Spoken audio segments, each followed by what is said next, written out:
It is almost never the first line intervention for you to recommend psychedelics. It would have to be an extreme situation before you would like break glass and start encouraging people. There are some people that will come to me that their state of suffering is so intense, and I will say that their brain is locked. I think another interesting way to think about medicine, psychedelic medicine, is that it neurologically opens up the brain.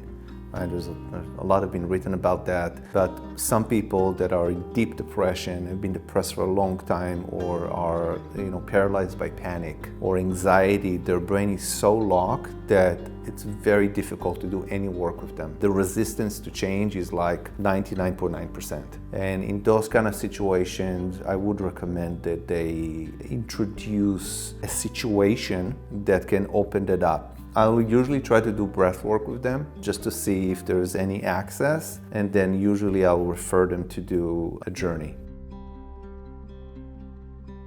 Congratulations on the book. Thank you very much. Quick question, did you do this design? Is this you or no? You hired a graphic designer for this? The design is the picture, the painting is a painting of a friend of mine called Grant Peikoff, who's a painter. Okay.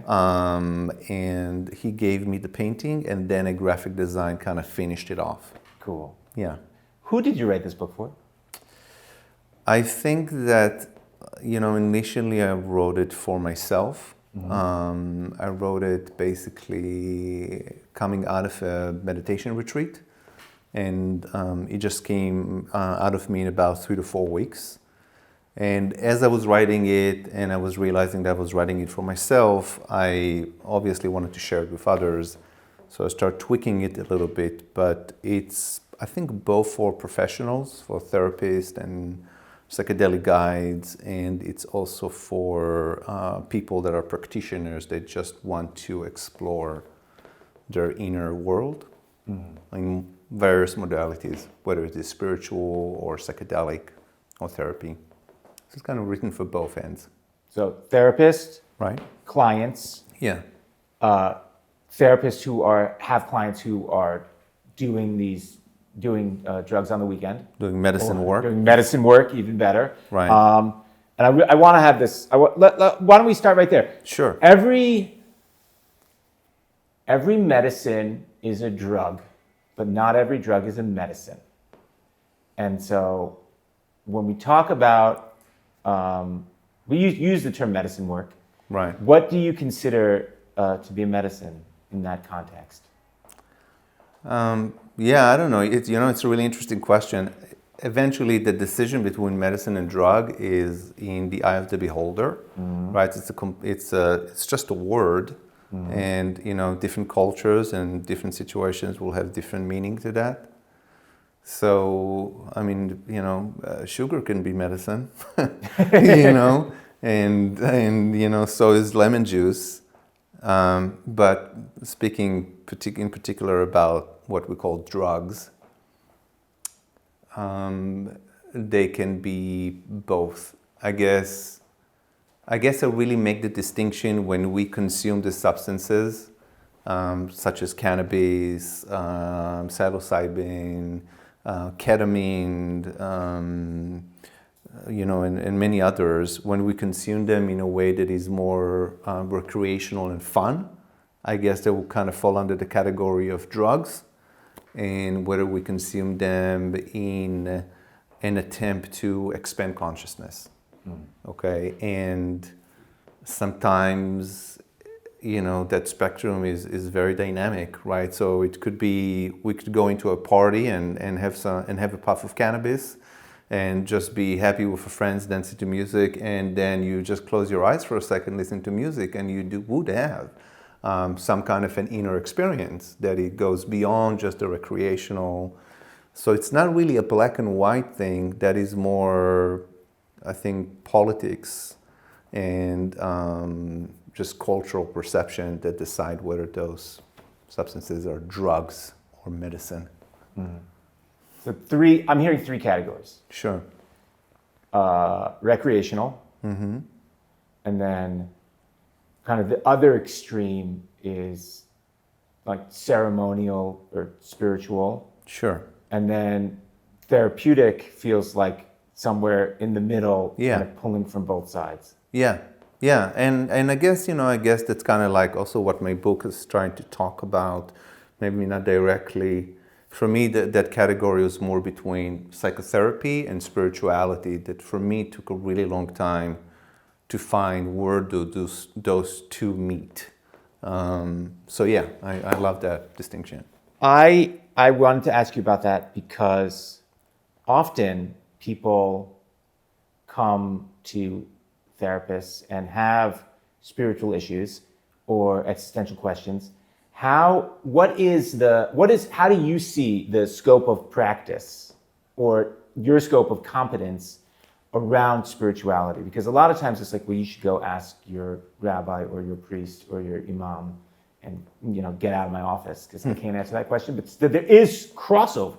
Right, absolutely. So first of all, I think that everybody has existential issues, and everybody that comes to my office with therapeutic problems, let's say, usually they come with the depression or anxiety or some relational issue. But I always make the assumption that underneath it there is an existential problem.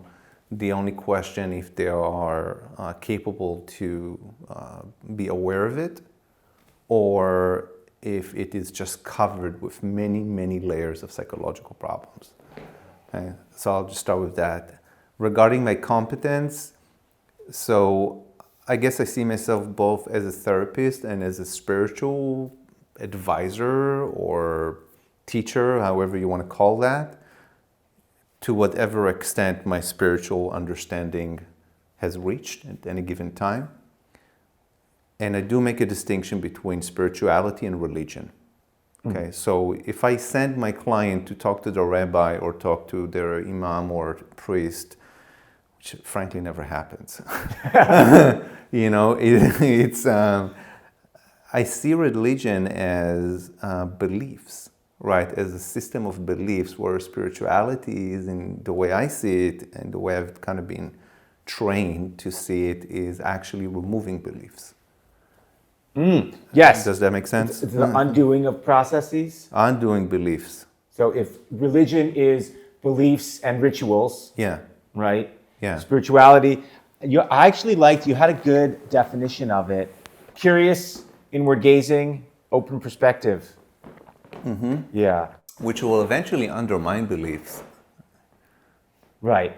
Well, I also wanted one of the things that I learned from you, there's two big things I've learned from you, right? The first is, I'll talk about that later, but the second thing is the idea that you turned me on to this True Meditation audiobook, and over there in this idea of meditative inquiry as taught by Adyashanti, there is a this really interesting idea of that who are we, and we find out who we are in the process of figuring out who we're not. And so we're in this act of negation that, right, a thought is just a thought. I am not my thoughts, right? And then he goes through feelings, and then he comes to beliefs. And that really sticks with me because so much of our personality is, which is also a thing that we are not, right? And we'll get to ego in a second, to the third chapter of your book, which I dug. Beliefs are just, more organized thoughts that are somehow thicker and have more dimension, whereas spirituality is not a belief. Spirituality is a process. Right, yeah. I mean, I guess the idea of spirituality can become a belief, right? Just like New Ageism It can be become co-opted a religion, right? By the ego. Yeah, but spirituality, and as far as I understand Adyashanti, and the way I also interpret that, is a process. Yeah, it's a process of looking, and trying to see the world as it is, rather than see the world through a particular lens that we acquired at some point in our development. And I'm not saying the beliefs are a bad thing. They can be values neutral. Yeah, I mean, like the belief, for instance, that we should not murder other people is a good belief, but it's a belief nonetheless, because there will be many situations in the world and cultures at geographical locations where that belief is not really practiced, and sometimes for really good reason. So beliefs are not a bad thing, but a lot of the people that I get to see, and I include myself in that category, that experience suffering,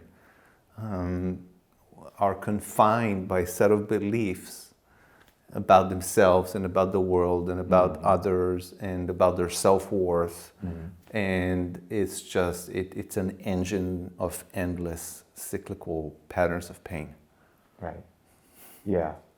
And so spirituality is the process of unwinding. Yeah. Right. Yeah. And people will, at that point in that process, people often take exits, you know. So me personally, when I started spirituality, I was from the get-go interested in, I want enlightenment, not really understanding what it was at the time, and that ideas developed, but I wanted to go all the way. Many of the people that I work with, they're not interested in that. They just want to stop being in pain. Correct. So we will work with a few beliefs, and they will take the exit whenever they're ready. When they have undone, when they have undone enough beliefs, they can stop and they can kind of go back to their regular life with less heaviness. Yes. Yes. You have, I want to just go over some terms that you use that I think are fun. And so we discussed medicine. And in the context of that, I guess I wanted to talk about, so when we think about the drugs that clients are asking us, I get calls regularly from people asking me whether or not they should drink ayahuasca. Just people randomly approach me on the street. Right. As if I have that answer for them. I get asked about. It's in your look. Yeah, I have. Yes. People want to. It's mostly ayahuasca and psilocybin that people ask questions about. And I noticed in your book you make a distinction between organic compounds, right, which comes from the earth, which would be like cannabis, psilocybin, peyote, if you can get it, and let me know if you can, and ayahuasca, which is made from a bevy of plants mixed together, and then synthetic compounds, which is the party drugs, or MDMA, ketamine, 3-MMC, certain types of DMT, I think, are synthetic. Do you make a huge distinction in your practice? Do you tell people go natural? Do you tell people No, I mean, first of all, I believe, I make the assumption that I have very limited say in what people are going to do, right? So if somebody comes to me and they're telling me, I really want to use ketamine or cannabis or MDMA, I'm not going to convince them not to do it unless there is like a really clear danger for them. But I don't really make a distinction between those two. However, I find that there are some differences between organic compounds and more synthetic compounds. I'm not sure why there is a difference. I mean, I can stipulate all kind of medical reasons, but I think that organic compounds also have a lot more history. And I don't know if you're familiar with the ideas of mantras, right? So mantras, especially in Tibetan Buddhism and in Tantra, in Hindu Tantra, are considered words that don't necessarily have meanings, but people have been saying them for so long that they're considered to be living vehicles, right? So the word itself, the mantra itself, it's a well-seasoned word, right? Exactly, that has acquired meaning and acquired heft. Yeah, just in the same way of like our, a common Jewish tradition, certain prayers have an energetic load to them because people have been saying them for a very long time with a certain intention. And organic compounds, I find them have existed for such a long time. And as humanity, we've been practicing with them for such a long time that they have, beyond just the molecule itself and beyond, let's say, called the spirit of the plant that some people believe exists, the practice of that plant has a certain load to it. In contrast with more of the synthetic substances that are fairly new. Correct. Let's say 100, 150 Max. Yeah, right. max. And some of them are, 100 years old. Right. and have only been used by cool people for less than that. Totally, yeah. Yeah. What I like about synthetic drugs that I feel, because there is a natural fallacy, right? We think that it comes from the ground, it is therefore safer, Right. right? Which is not true. Not at right? all. Organic pesticides are equally as poisonous as synthetic pesticides. Sure. That's why they're called pesticides, because their job is to kill. Right. Arsenic will kill you. Right. Cyanide is naturally occurring. Sure. And there's a reliability to pharmaceuticals that, you know what I mean? Like, Absolutely.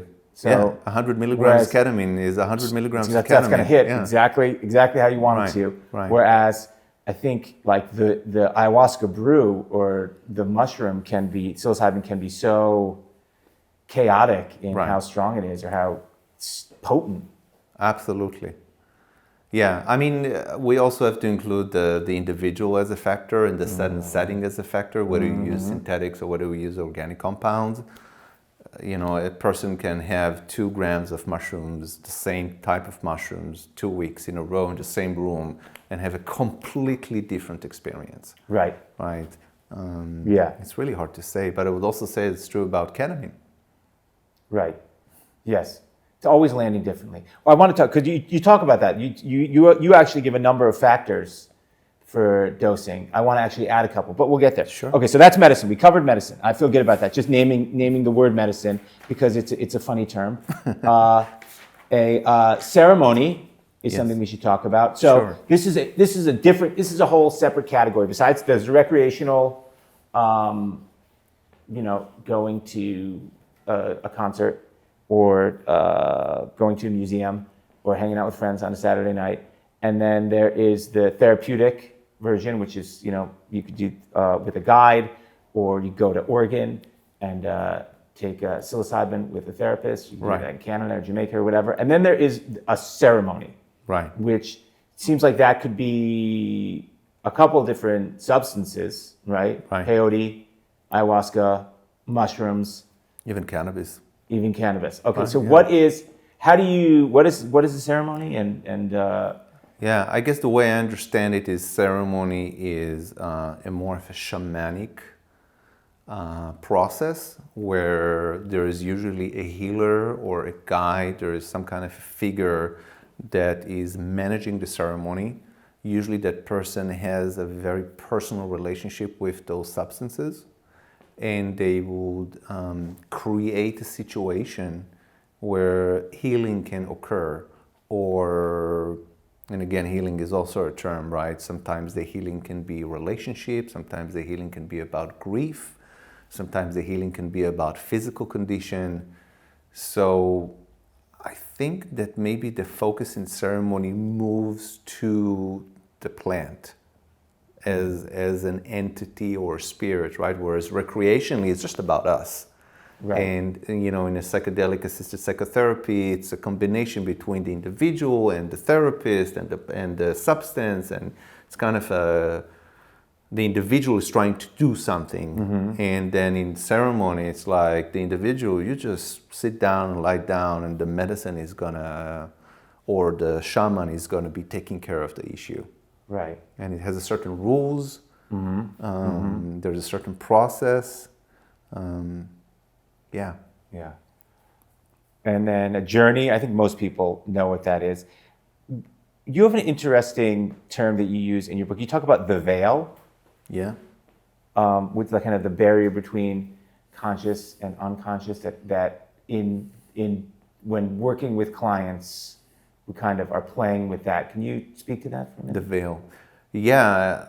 I find it fascinating, right? I can really see it at this point with people very well. There are people that are, let's say that there is a stage in development where we are just in what I'll call ordinary consciousness. So I'm here and now, and I'm experiencing thoughts, I'm experiencing feelings, and there's not much awareness to what's going on in the background.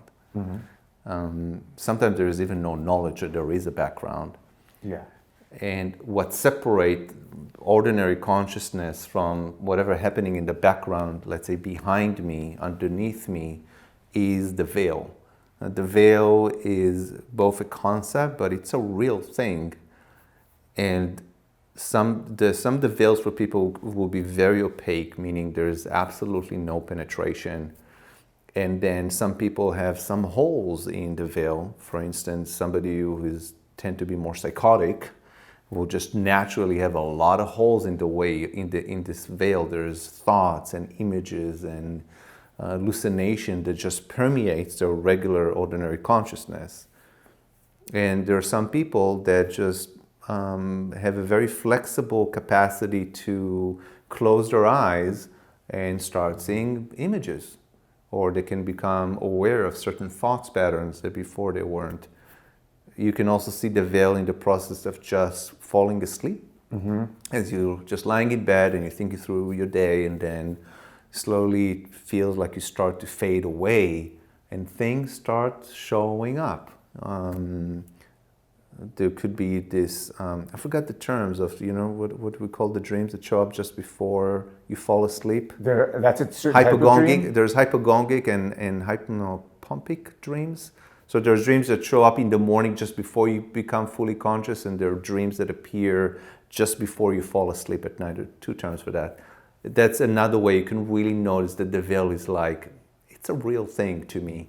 Whether it is a neurological structure, I'm sure there are some correlates to that, or it's more of a spiritual thing. It's difficult for me to say, but yeah, it exists.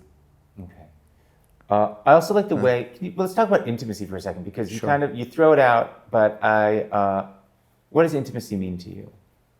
And how does it come into context? How does it work in the context of your work with clients, and then when clients come to integrate their journeys? Yeah. I guess I see intimacy as the capacity to connect.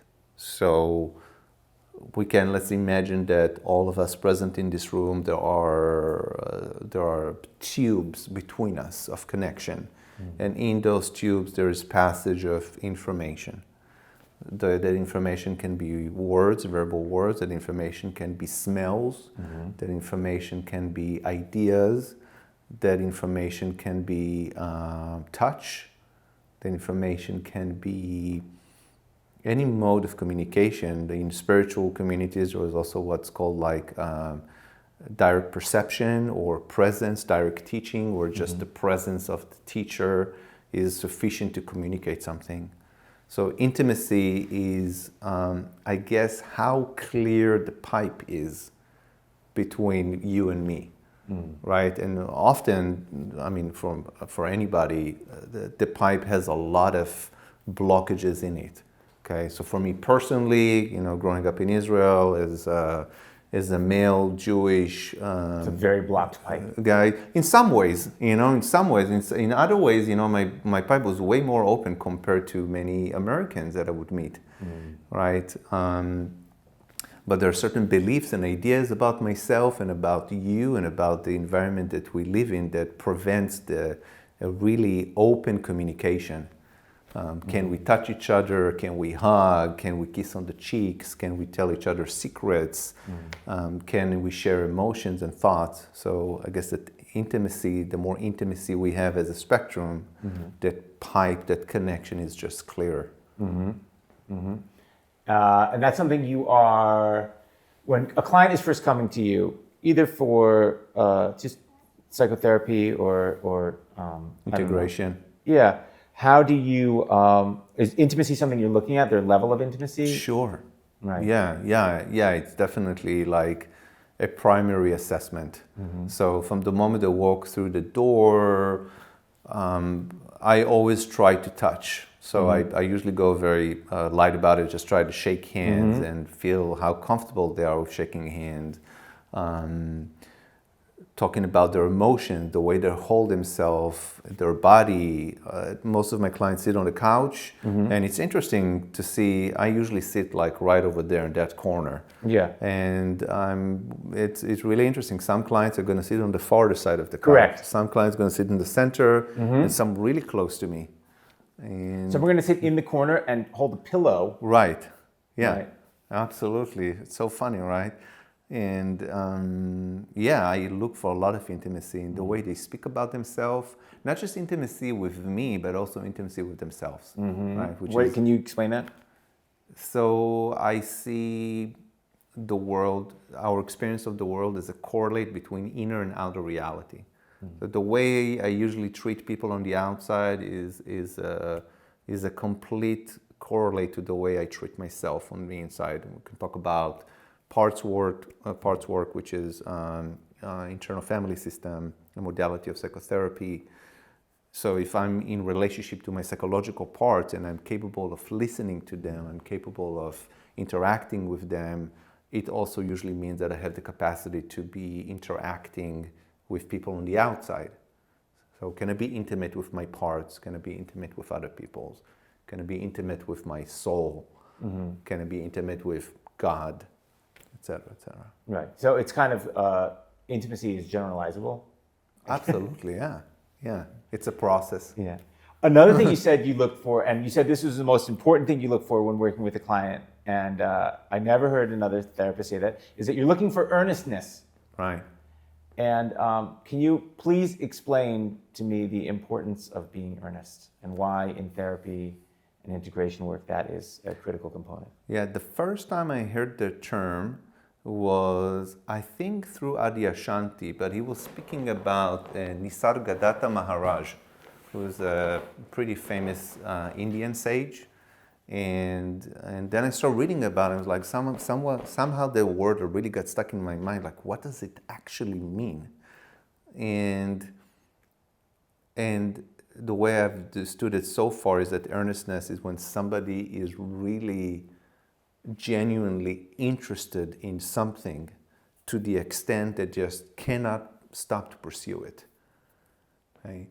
So I have, for instance, I have many clients that come because their spouse told them that they have to come, or their mother told them that they have to come, or they're about to lose their job if These they're are not the gonna worst come. clients, by the way. These are the clients that I refer out. Well, they start like that, you know. You will accept these clients? It depends. It Okay. depends. It depends. It really depends. And yeah, it's really cool to see those people come in and then flip.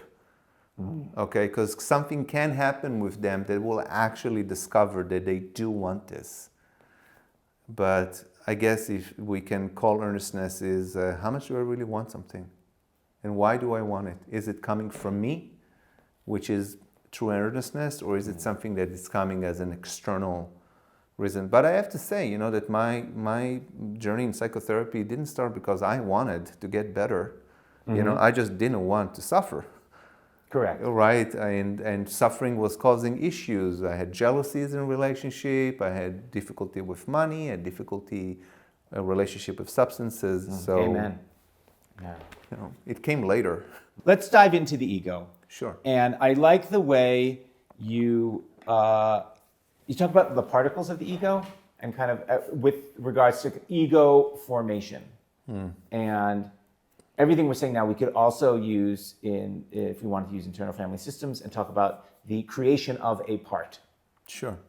And so, but so you start with, it's like sensations, perceptions, patterns of recognition, and then it's just like these things connecting, and then all of a sudden a story begins to develop. Is that how you see ego coming on? How do you see ego coming online? It's a moving thing for me, right? So as time passes, I see different sides of it. I think one of the most interesting things to see ego is if you have had what I'll call a massive psychedelic experience, which I had, and a psychedelic experience that include what most people call ego death, which I'll name more ego pause than ego death. It's like an hour long or 15 minutes long. However long it lasts. So by that you mean you forgot who you were, Yep. you forgot the story of Uri Right. Kugel. Yeah, absolutely. Great last name, by the way. One of Thank my you. favorite last names ever. I knew I would like you. I found out your last name is There's an Kugel. interesting story behind it, yeah. What's the story? The story is that our originally family name was called Drucker, which is another Jewish name. And that ancestor who was in Poland during the pogroms in the kind of late 1800s, he basically was serving in the Russian military, and he basically opened the armory and gave Jews rifles to protect himself. Okay. And he was sentenced to death by court-martial. And the Jews wanted to save him, so they gave him a passport of a dead Jewish guy. His last name was Kugel. And he got that name and ran out of Poland and eventually ended up in the Holy Land.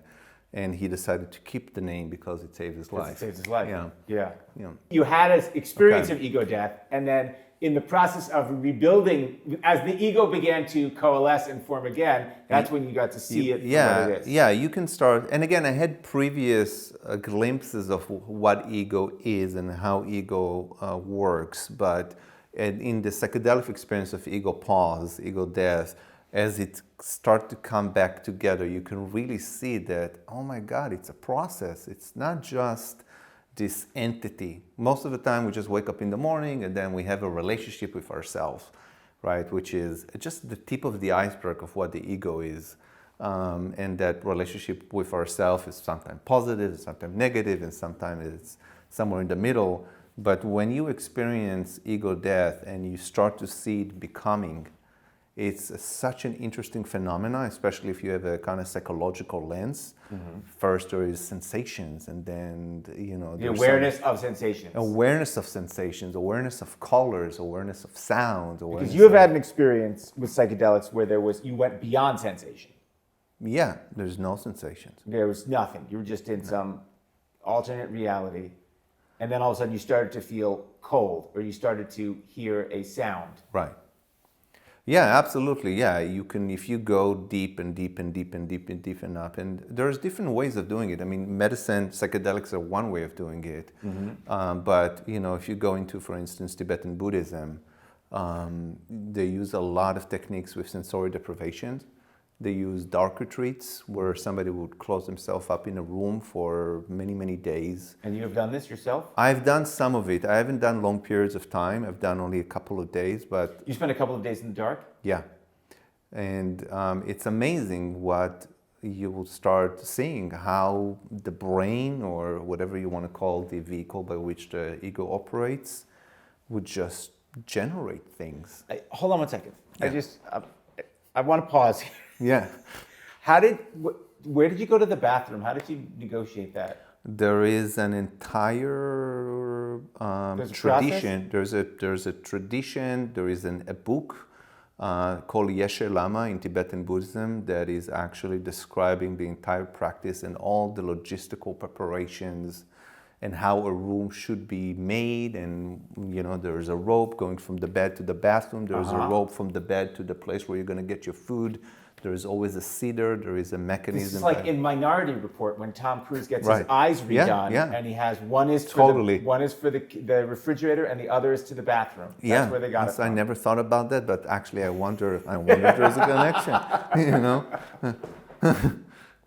So you spent 3 days in the dark? 2 days in the dark. 2 days in the dark. And at a certain point you began to see things? Yeah, very quickly.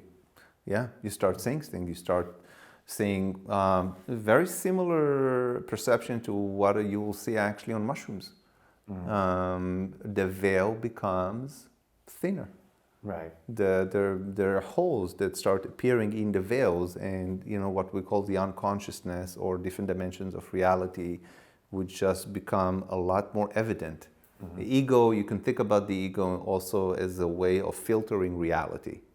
It's a mechanism that filters reality. In the same way that an operating system of a computer creates an environment in which certain applications can operate.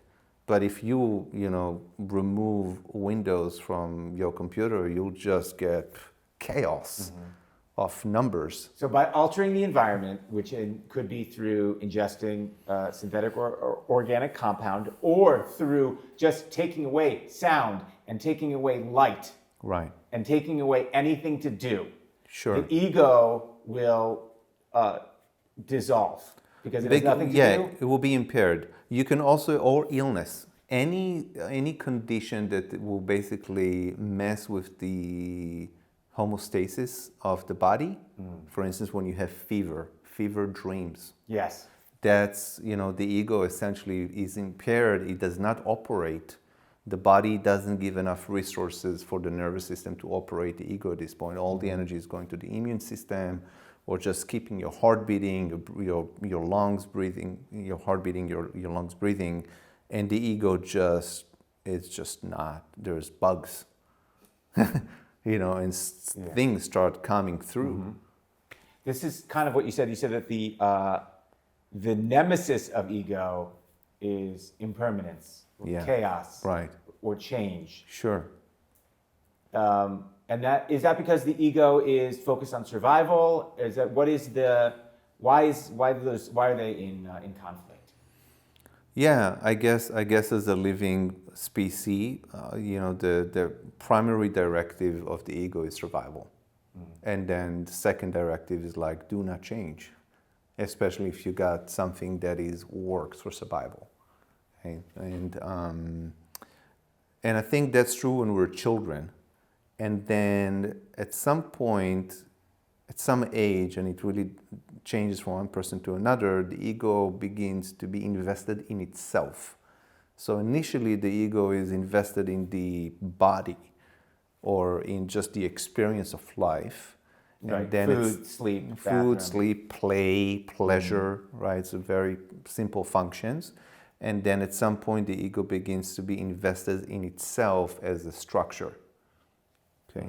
So a name and a story and who I am and what I do and what I do not do and what is my group and what is not my group. And the ego likes to know who it is and how does the world operate. And in order to do that, you need to have a very stable self-structure, which unfortunately is inherently unstable. But the ego does not like that at all. So what happens to most people in life is that there is a constant attempt to patch this thing up and keeps it standing. And because the nature of reality is constant change, it's never really able to do that. So this is like the airplane is taken off, and now we're trying to fix the airplane as we're flying around. That is what the ego is. Trying Sure. to prevent just a total collapse and a calamity. Yeah. Yeah. Yeah. Let's talk about resistance to change, because that's kind of where you go to next in the book. And how do you see resistance in the therapy world, or in people talk about they are having a bad trip or something, they're resisting the experience, or in relationships? How do you see resistance? And then, talk to me about it. Yeah, resistance to change. You can see resistance to change in many dimensions.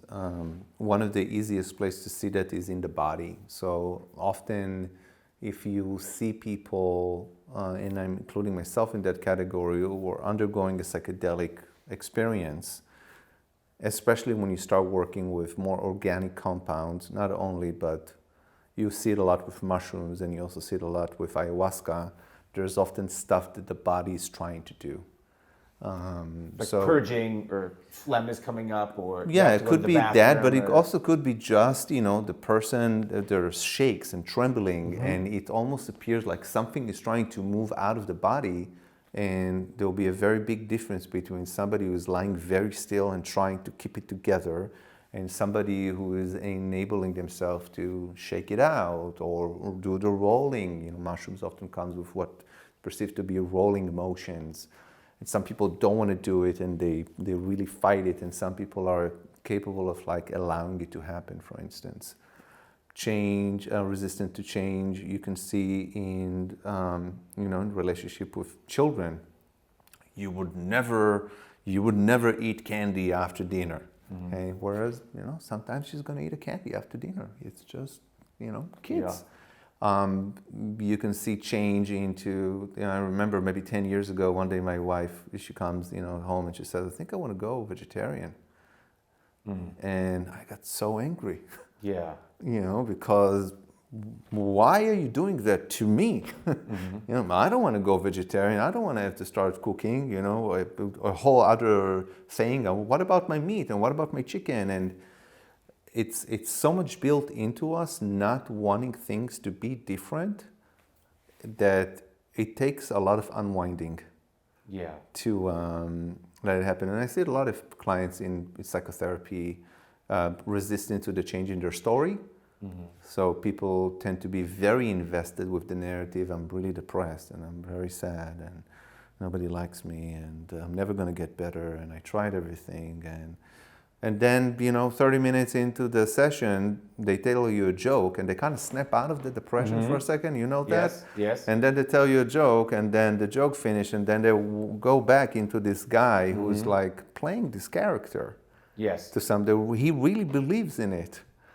And as a psychotherapist sitting on the side and watching it, you can really see that he has the ability to switch between those two people. And he really wants to stay with this guy. There is resistance to switching spontaneously. So, and resistance is a process to undo. Is that I think I have a quote from you. Excuse me. This is an awakening and enlightenment. Right. This has to do with also your idea of undoing beliefs, right? Yes. It's a diffusion process rather than adding on. Yeah. So addition by subtraction. Yeah. Yeah. Yeah. Addition which is not made by us. Yeah. Yeah. Yeah. But we're not in therapy and certainly in journey work. I'm guessing you're not teaching on one level. You're not teaching new skills to people. You're trying to help people like unlearn everything they've ever learned. I guess I'm trying to teach them skills that will enable them to do that better. Right, because you recommend that people are, before they start doing psychedelic work, that they be a certain, they have like meditation practice. Sure. Right. People have to be ready for the experience. Absolutely, yeah. Meditation practice, being able to work with self-perception, understanding what is identity, understanding what are psychological parts, understanding how they construct reality. That they should have an understanding of those things. Some level of understanding. Right, before they rattle the cage. Yeah, otherwise it's just like especially if you work with psychedelic, it's like somebody gives you a Lamborghini and you do not know how to drive. Right. And this car is just gonna launch you and it could be dangerous, but it's not. I'm not really concerned about that. I'm just really concerned about people just having an experience that they wouldn't know what to do with it. Yes. Or it will just really confuse them. It's destabilizing and they don't know what to do with it, and therefore they go back to their regular life. And like that was a weird bubble of an experience, and now here I am and I'm an accountant. There could be that too, and there could also be an experience such as I had a psychedelic experience, and in that experience, I discovered that I actually have a past life of a murderer, or I discovered that I'm actually a spiritual teacher, and now they start living life with a new identity, but it's just an identity as the one that existed before. If they don't have the skills to actually see what identity are, see through identity. Then something they're wearing. They just get hypnotized into a whole other thing again. And okay, let's spend another 5 years working on this identity. Right. Oh boy. And in the meantime, right, they left their wife because I'm now not reviewing my entire life. No, that's what we do. Yeah. So a person comes into your office and they are depressed or anxious. How many things are you going to recommend they do before you would say, like, maybe you should consider finding yourself on the couch with some mushrooms? If you can say, let's talk about exercise, psychiatry. What is your order of operations before you say, like, okay, you're ready, or okay, you should try this? It really depends from one person to another, right? So somebody that comes with medication is a whole class of thing compared to somebody who comes without medication. Because if you take psychotropic medication, there could be some complications if you take psychedelics, right? Correct. But generally speaking, when I work with people, I want to see them doing I want to give them an opportunity to experience some change before they're really capable of, before they're going to be ready to inject a medicine into the process. So for example, I ask almost all my clients to start doing Wim Hof, which is a series of breath work. And it's incredible to see how many people don't want to do that and avoid doing it because it requires effort and it brings some sensations in the body. So I want to see them being able to experience somatic experiences, to have some physical changes in the body. And then usually later on I'll do an actual breathwork session with them, which is a lot more intense, about an hour breathwork session where they will have some profound experiences in their body. And I want to be sure that they're capable of experiencing that. Because if any psychedelic medication is going to bring stuff out of the body, and if you don't have some minimal skills of learning how to work with it, you're going to have a rough ride, especially if you have trauma. Right. And all the clients I see have usually a lot of trauma. Yes. That's one thing. I really want to have my clients to be able to do some meditation. Just to be able to sit down 5-10 minutes, whether it's guided or a body scan or focusing on an object or counting their breath, just to be able to develop some introspection. What else? And I also usually want to see them for anywhere between 4 to 8 weeks. Okay. Because there are some patterns in people that are difficult to see unless you see them for quite some time. How do they respond to conflict? How do they manage anger? Do they have emotions? Do they have access to sadness? Do they have access to anger? Do they have capacity to, diffuse conflicts with their coworkers or their families? So I just want to see how they operate, how their ego operates usually, because in the psychedelic journeys, all of that stuff is going to be amplified 1,000 times. And so to make sure that it's an effective process for them, I kind of want to see all of that. It is almost never the first line intervention for you to recommend psychedelics. It would have to be an extreme situation before you would break glass and start giving out, encouraging people. There are some people that will come to me that their state of suffering is so intense, and I will say that their brain is locked. Okay, so I think another interesting way to think about medicine, psychedelic medicine, is that it neurologically opens up the brain. Right? There's a lot have been written about that. But some people that are in deep depression, have been depressed for a long time, or are paralyzed by panic or anxiety, their brain is so locked that it's very difficult to do any work with them. The resistance to change is like 99.9%. And in those kind of situations, I would recommend that they introduce a situation that can open that up. I will usually try to do breath work with them, just to see if there's any access, and then usually I'll refer them to do a journey. And again, there's a lot of modalities. Sometimes depends on the individual and what's going on. Sometimes I'll refer them to do a ketamine session, hopefully with a psychiatrist or somebody that really knows what they're doing, and not just one of those ketamine clinics that are really proliferating today, and in my opinion actually causing a lot of damage. It's a whole other conversation. Just because you're saying people go to a ketamine clinic and they get a ketamine IV and then they get in their car and drive home. And that's the whole thing. There's no they're just sitting mostly alone in a room listening to music or watching something on a TV, and there is kind of like an understanding that this is a medication that you take that is going to help you, and the medication is going to do the job for you, and come back in 6 weeks for your next shots. Understood. Yeah, which is kind of beating the purpose of change. Right. There's no earnestness. Oh. Yeah. Right.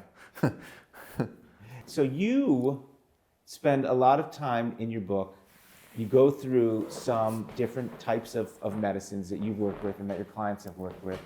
And one of the things, one of the medicines that, or you call it a medicine, is cannabis, and which is legal in California recreationally. Right. And everybody's high all of the time here. Right.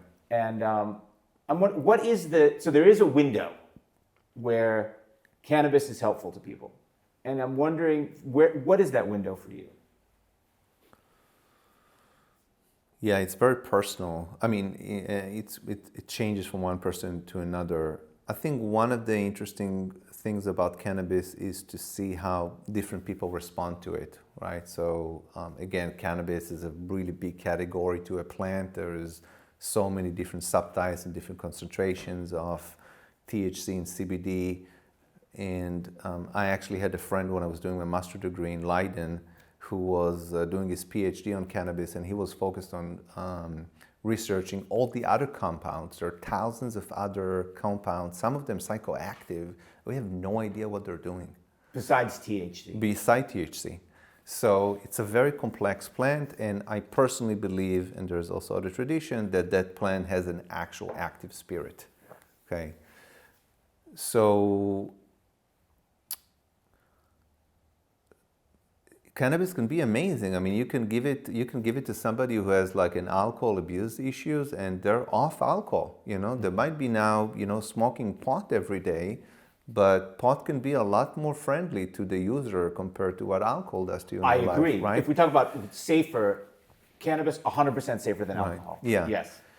But it's a very seductive plant. It's psychologically super addicting. And if you use it for enough time, it's also physiological addicting. I can definitely share it with you that, there were periods in my life where getting off cannabis was like a thing.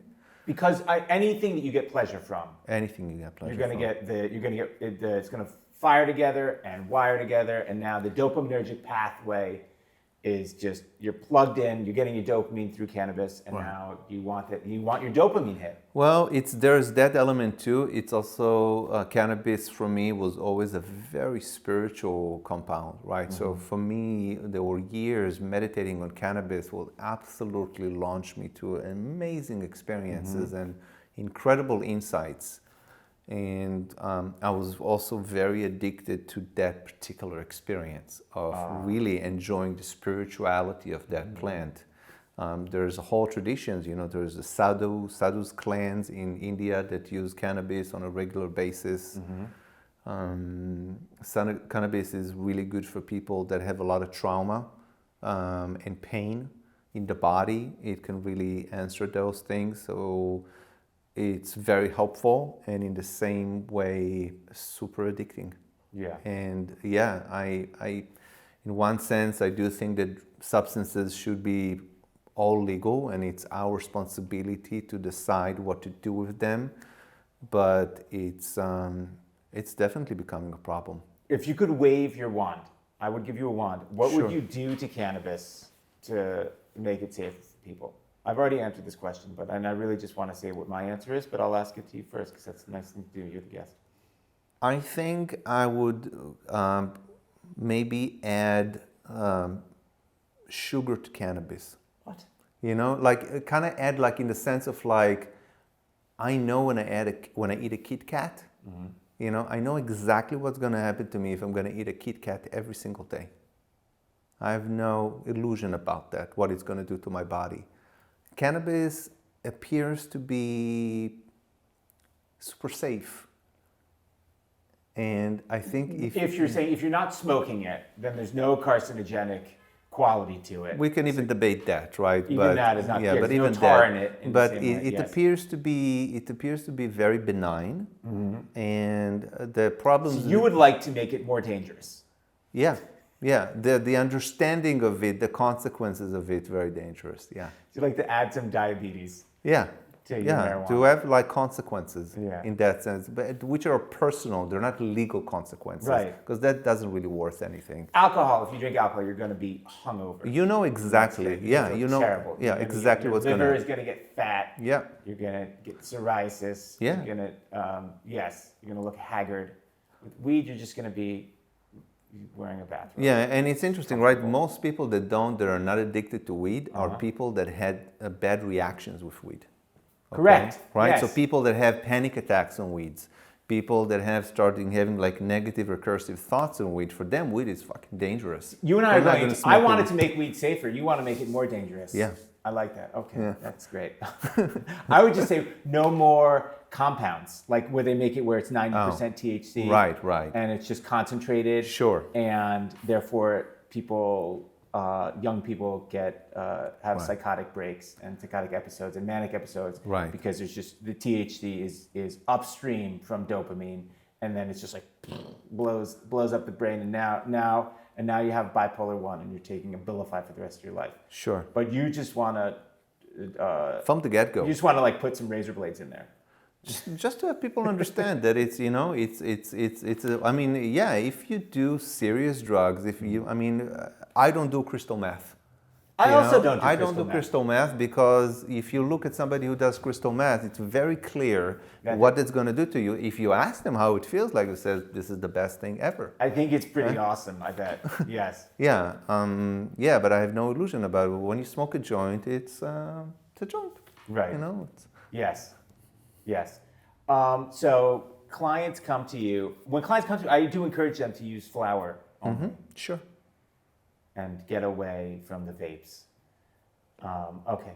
And what do you think about MDMA? Because I know we spoke about mushrooms, and that's Right. appropriate. MDMA, there's a lot of FDA vibes and research, and it could be legal at one point or another. And you've seen clients have some real progress there. Yeah, MDMA is it's an amazing medicine.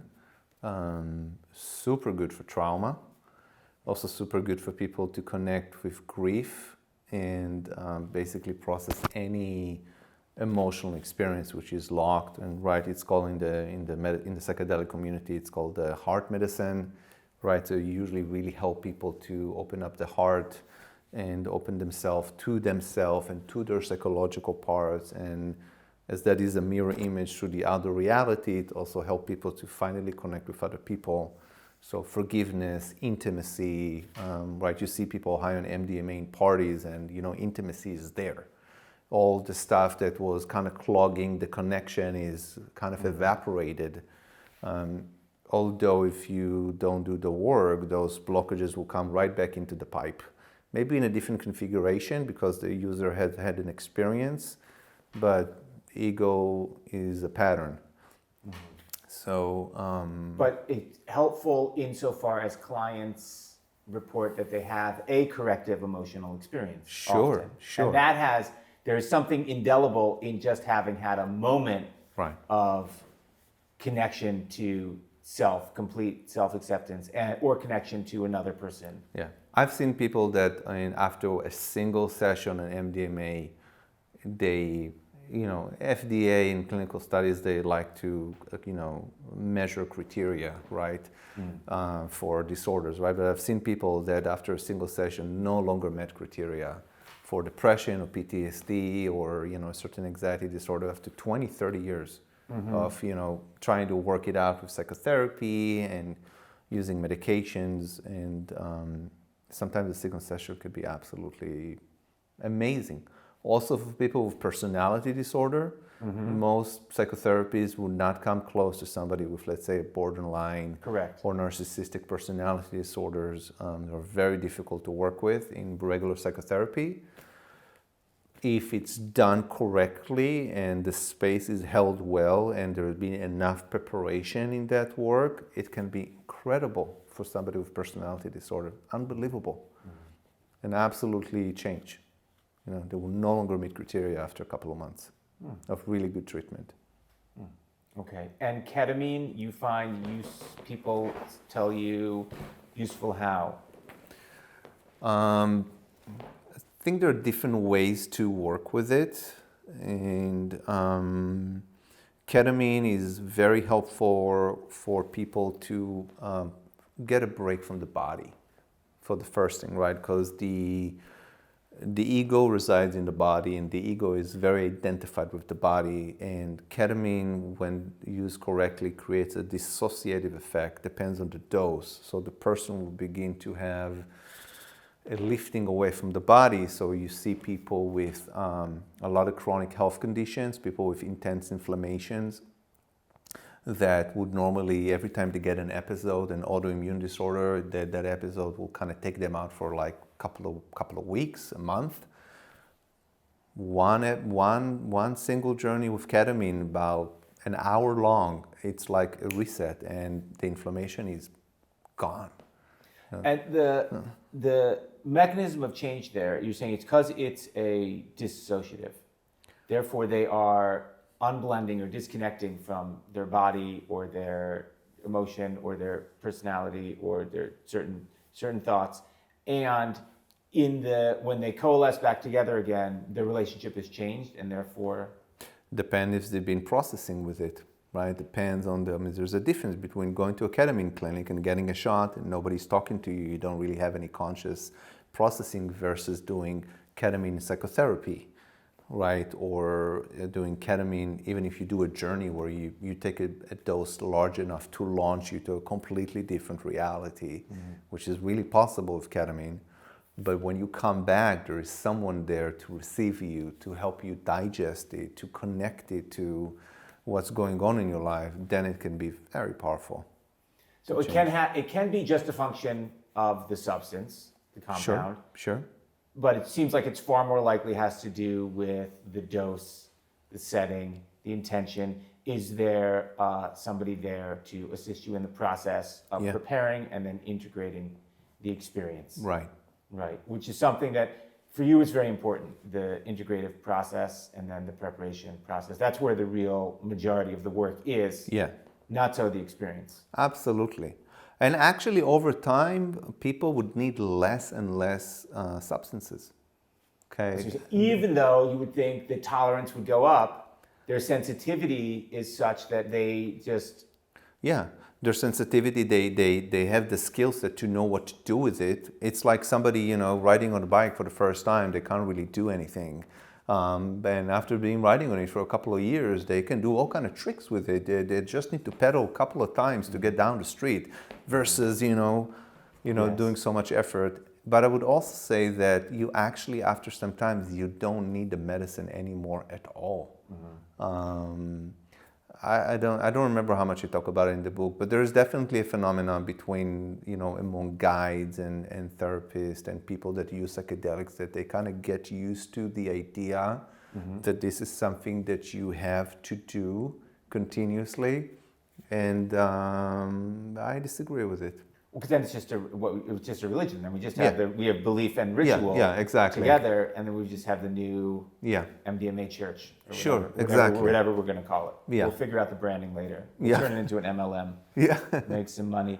One of the things that you helped me with a lot, that I had was pretty disconnected from my body.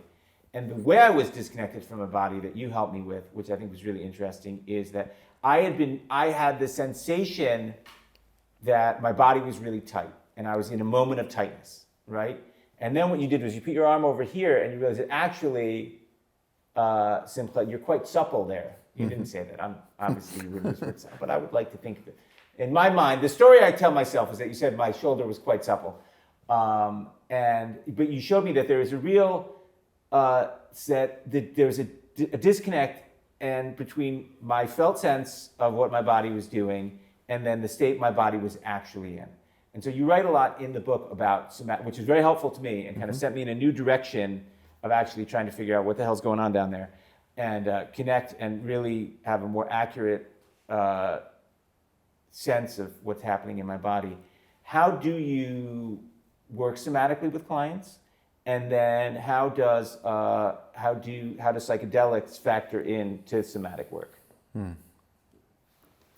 So somatically, I work with clients. So first by just assessment, right, seeing how much their body is open. I work with touch, so I don't do somatic experience, which is a particular modality, but I work just a little bit with touch. You will touch your clients. I will absolutely touch with consent, obviously, right? I should hope so. Yeah, of course. Yeah, obviously. with Yes. consent, and I talk about what it is, and I set boundaries around touch. That touch is never violent, and touch is not sexual, and talk about ways we can stop touch and moderate touch, and if it Has feels... it ever gotten weird?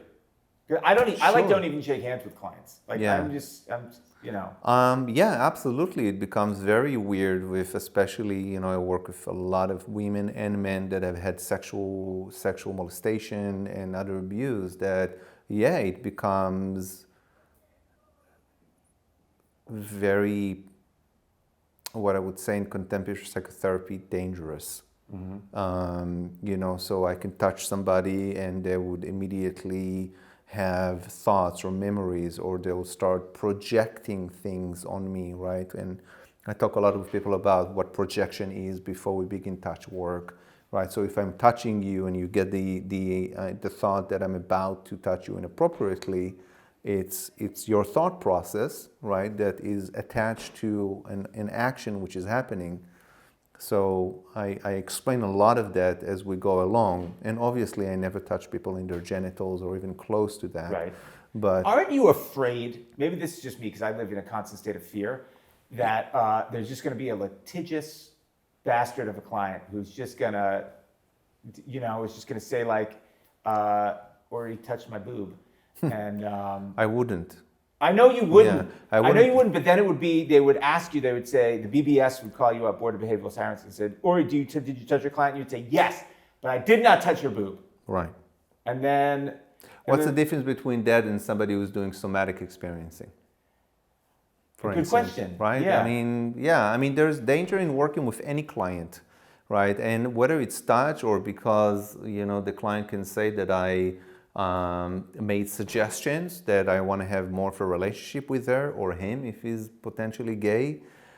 There is danger in working with every client. I think I came to a place in my life that I want to live more fearlessly, both in my personal endeavors, but also in my work with people. Otherwise, you know, it's just treading water.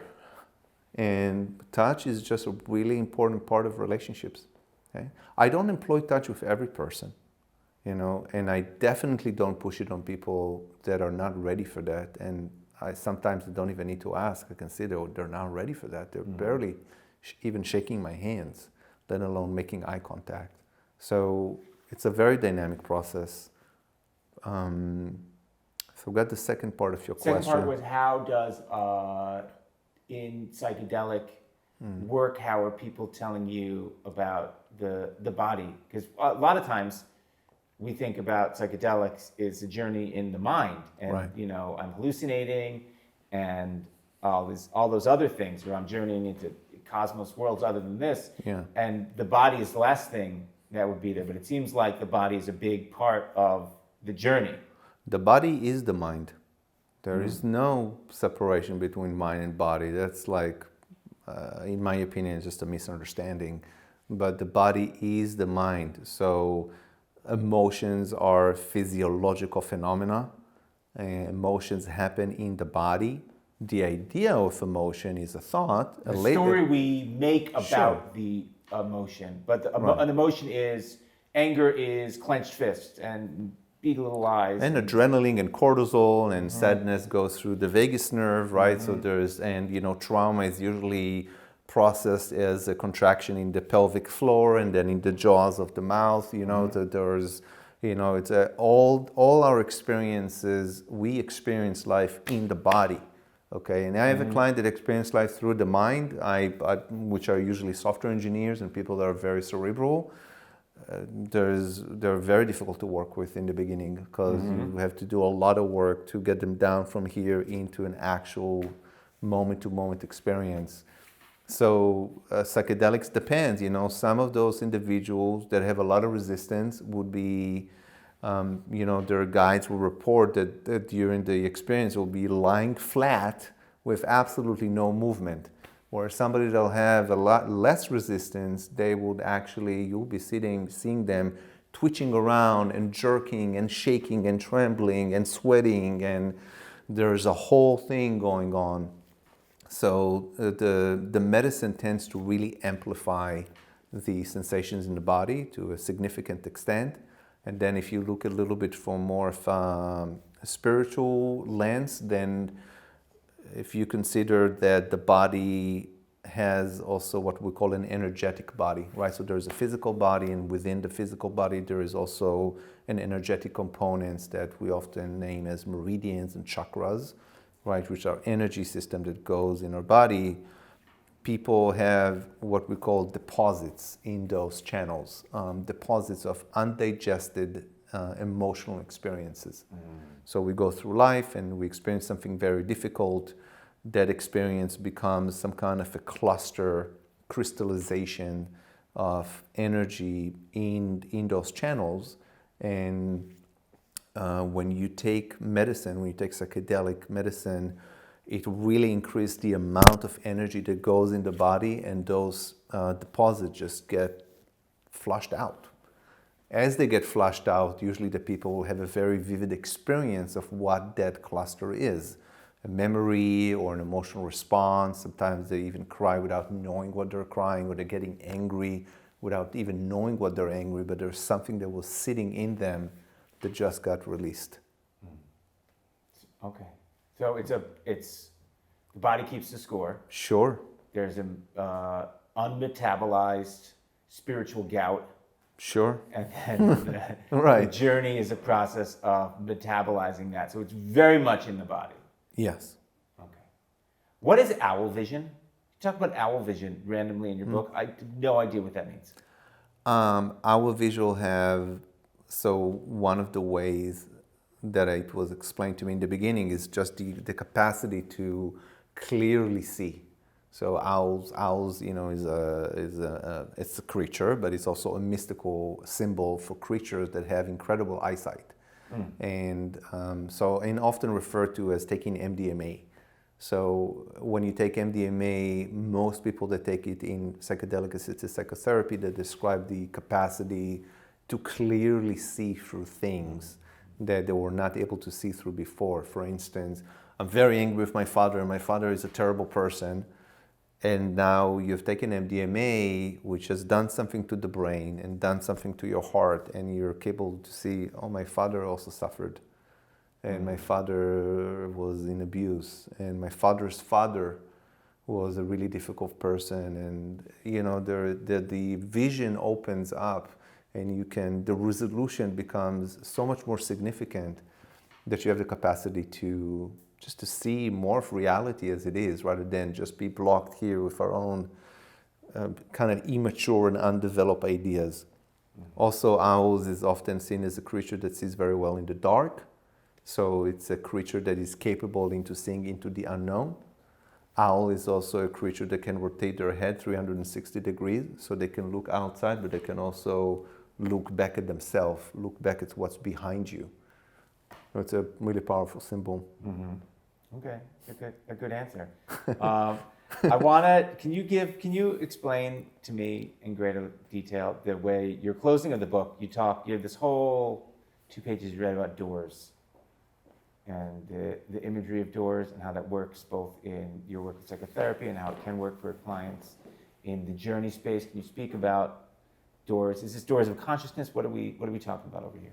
Often the experience of taking a psychedelic is a very powerful experience, and it opens up a door to a different reality. A lot of people get lost in the whoosh, swoosh motion of opening the door, right? When you open a door, it's a physical process, it has a sound, and there's a certain sensation that accompanies opening a door.